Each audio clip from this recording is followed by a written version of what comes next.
पहले मध्य प्रदेश, फिर हरियाणा और जम्मू कश्मीर में रिश्तों की डोर पुख्ता ना हो सकी, तो अब उत्तर प्रदेश में भी रिश्तों की इस डोर में गांठ पड़ती हुई नजर आ रही है। दरअसल हम बात कर रहे हैं समाजवादी पार्टी और कांग्रेस के चुनावी गठजोड़ की।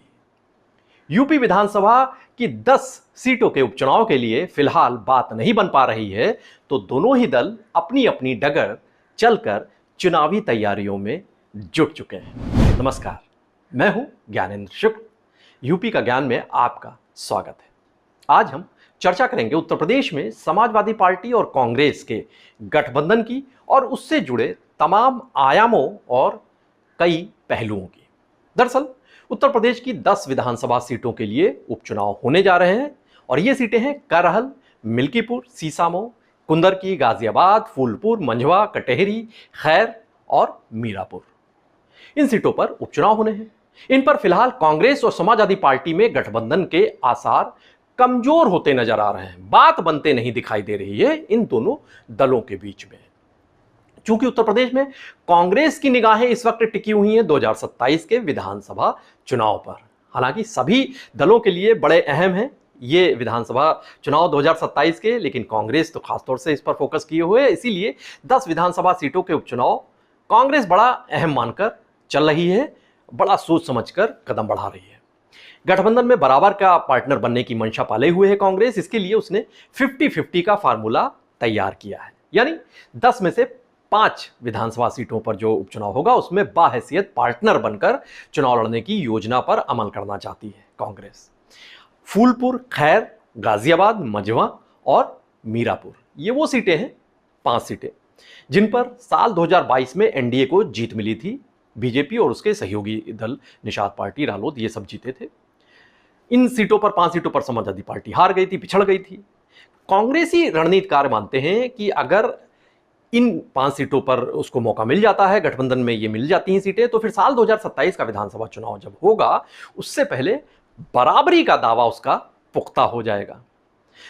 गौरतलब है कि अभी तक समाजवादी पार्टी की ओर से गठबंधन को लेकर ना तो कोई बातचीत हुई है, ना ही अखिलेश की पार्टी ने इस दिशा में कोई ऐसा सकारात्मक संदेश दिया है कि वो गठबंधन करना चाहते हैं। अगर करना चाहते हैं तो उसकी शक्ल सूरत क्या होगी, किस तरीके का फार्मूला तय होगा। ऐसे में अब कांग्रेस सभी 10 सीटों पर चुनाव लड़ने की तैयारियों में कमर कस चुकी है, जुट गई है।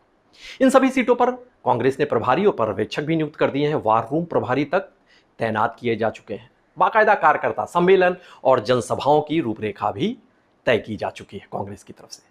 कांग्रेस ने अपने दोनों विधायक, उत्तर प्रदेश में 2 विधायक हैं कांग्रेस के, और 6 सांसद, 2024 के आम चुनाव में 6 सांसद बन गए हैं। इन सभी सांसदों को चुनावी मैदान में ड्यूटी लगाई गई है। इनकी राष्ट्रीय टीम को भी तैयारियों में जुटाया गया है। उधर समाजवादी पार्टी के सूत्रों की माने तो उनकी पार्टी में इस बात को लेकर मोटे तौर पर तो सहमत है कि 8 सीटों पर समाजवादी पार्टी और 2 सीटों पर कांग्रेस चुनाव लड़े। गठबंधन होता है जब। मीरापुर और फूलपुर, ये 2 सीटें कांग्रेस को देने पर एक सहमति बनती दिखाई दे रही है। चर्चा सामने नहीं हुई, लेकिन ये भीतर खाने ये सहमत दिखाई दे रही है। हालांकि कांग्रेस का, समाजवादी पार्टी का एक खेमा मानता है कि कांग्रेस को 3 सीटें भी दी जा सकती हैं, क्योंकि अगर 3 सीटों पर कांग्रेस पिछड़ती है या अच्छा प्रदर्शन नहीं हो पाता है, हारती है, तो फिर भविष्य के लिए उसकी जो बार्गेनिंग कैपेसिटी है, अपनी बात मनवाने की उसकी शक्ति है, उसमें कमी आ जाएगी। वैसे अलग अलग चुनाव लड़ने को लेकर भी समाजवादी पार्टी में मंथन किया जा रहा है कि अगर अलग अलग लड़ना पड़ा तो फिर कैसे लड़ेंगे, क्या रूपरेखा होगी, वो भी ब्लूप्रिंट तय हो रहा है। अभी समाजवादी पार्टी का एक हालांकि बड़ा हिस्सा है वो गठबंधन को लेकर आश्वस्त है, और लेकिन दूसरे राज्यों की तरफ गौर करें तो कांग्रेस के अड़ियल रवैये को लेकर समाजवादी पार्टी का एक बड़ा हिस्सा असहज भाव से गुजर रहा है। पहले जरा दूसरे राज्यों में कांग्रेस के साथ समाजवादी पार्टी के रिश्तों पर गौर फरमा लेते हैं। पहले मध्य प्रदेश की बात करते हैं। पिछले साल हुए विधानसभा चुनाव में कांग्रेस गठबंधन की बाट ही जो होती रह गई कि समाजवादी पार्टी की कांग्रेस अब मौका देगी, अब तब मौका देगी, लेकिन जब ऐसा नहीं हो सका, कोई गठबंधन की बात नहीं बन पाई, तब फिर अकेले चुनाव लड़ने की एक लिए तैयार आगे आई समाजवादी पार्टी और चुनाव लड़ी। लेकिन उसका वोट शेयर 0.46% रहा, जो नोटा के 0.98% से बेहद पीछे रह गया। जबकि अखिलेश ने 6 दिनों तक ताबड़तोड़ चुनावी रैलियां की, 2 दर्जन से ज्यादा रैलियां की, प्रचार किया। एक भी सीट समाजवादी पार्टी नहीं जीत सकी, लेकिन कहा जाता है कि कई सीटें कांग्रेस हार जरूर गई समाजवादी पार्टी की वजह से। कांग्रेसी दिग्गज कमलनाथ ने अखिलेश यादव को लेकर जो टिप्पणी की थी, अखिलेश वखलेश इस तरीके से शब्द बोल दिए थे, उससे एक तल्खी उपजी थी। इसे दूर करने के लिए लोकसभा चुनाव में खजुराहो की सीट समाजवादी पार्टी को गठबंधन के तहत दी गई थी कांग्रेस की तरफ से। अखिलेश यादव ने पहले यहां से डॉक्टर मनोज यादव को अपना प्रत्याशी बनाया, लेकिन फिर ऐन मौके पर टिकट बदल दिया गया और मीरा यादव को चुनावी मैदान में उतार दिया गया। लेकिन तकनीकी खामियां दिखाई दी और उसके चलते मीरा यादव का नामांकन ही रद्द हो गया, उनका पर्चा कैंसिल हो गया। अब जाहिर है, जब पर्चा ही कैंसिल हो गया तो फिर यहाँ पर उनकी जो दावा था, दावेदारी, वो खत्म हो गई। यहाँ गठबंधन का मसला ही मतलब ठहर गया। हरियाणा की ये बात करते हैं। यहाँ की मुस्लिम और यादव बहुल दर्जन भर सीटें हैं। यहाँ पर जो समीकरण है अपने अनुकूल मानकर समाजवादी पार्टी कांग्रेस के साथ गठजोड़ करना चाहती थी। वो चाहती थी कि शेयरिंग हो इन सीटों पर, दर्जन भर सीटों पर नजर थी उसकी। जब बात बनती नहीं दिखी और कांग्रेस ऐसा लगा कि बिल्कुल हठ अपनाए हुए हैं, तो फिर 3 सीटों पर ही सहमत बनाने की कोशिश हुई समाजवादी पार्टी की तरफ से।